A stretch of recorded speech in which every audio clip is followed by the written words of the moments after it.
Je sens que ça a piqué sur le coup. J'ai l'impression de m'être cassé les dents ou quoi que ce soit, mais je savais qu'il y avait quelque chose qui allait pas, mais je me disais qu'au fur et à mesure du match, ça allait passer. Je le vois qui se touche beaucoup la mâchoire à la mi-temps et à plusieurs reprises, je lui demande si ça va. Il me dit non, ça va, je rentre, je reviens, t'inquiète pas, ça ira, ça ira. Bon. Le doc me dit que ça va, qu'il a pris un bon coup, mais que ça n'a pas bougé. Plus le temps avançait, plus je souffrais. À la mi-temps, c'est vrai que j'ai passé un quart d'heure assez compliqué parce qu'à froid, j'avais que ça en tête, j'y pensais, alors que pendant le match, avec l'adrénaline et tout ça, j'y faisais pas trop attention. Et au bout d'un moment, ça devenait insoutenable. Un dernier contact qui m'a fait arrêter parce que j'en pouvais vraiment plus.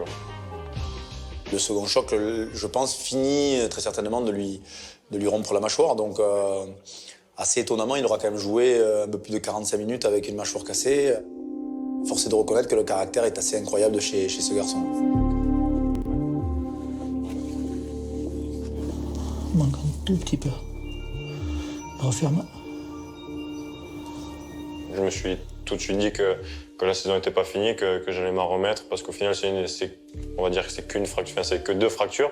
J'ai assez vite relativisé. Encore une fois, ça m'a permis de souffler aussi pour attaquer ensuite, 2 mois après, plein pot. Là, donc en fait, lui, il a une traite de fracture qui est arrivée ici, le choc est arrivé ici, et l'énergie est sortie par là. Le chirurgien a juste consolidé ici, juste pour le serrer. Et après, il a mis de toutes petites plaques, ici en synthétique. Sans les plaques, en fait, c'était vraiment fracturé au milieu des 2 dents. Et dès que je bougeais la mâchoire ou quoi que ce soit, je sentais que les dents s'écartaient un peu. Je sentais la mâchoire un peu bouger comme ça, et c'était un enfer. Donc après l'opération, je me rappelle, le premier truc que je fais en ouvrant les yeux, c'est d'avaler pour voir si tout ne bougeait pas comme la veille. Donc non, j'étais soulagé. Ok. Garde le dos placé. Faut que tu avances vraiment tes hanches au départ du mouvement. Tes hanches et après tu gaines. Oui, ok.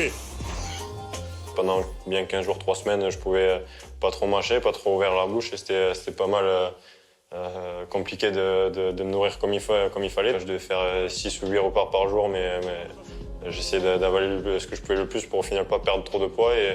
Et quand j'ai pu reprendre la muscu, j'avais perdu que 2 kilos, donc je les ai vite repris. J'ai même repris un peu plus que quand j'avais arrêté, donc non, je me sens bien. Allez, le plus puissant. 1, 2, 3, explosif. Ok, ça. Allez, 1, 2, 3, explosif. Ok.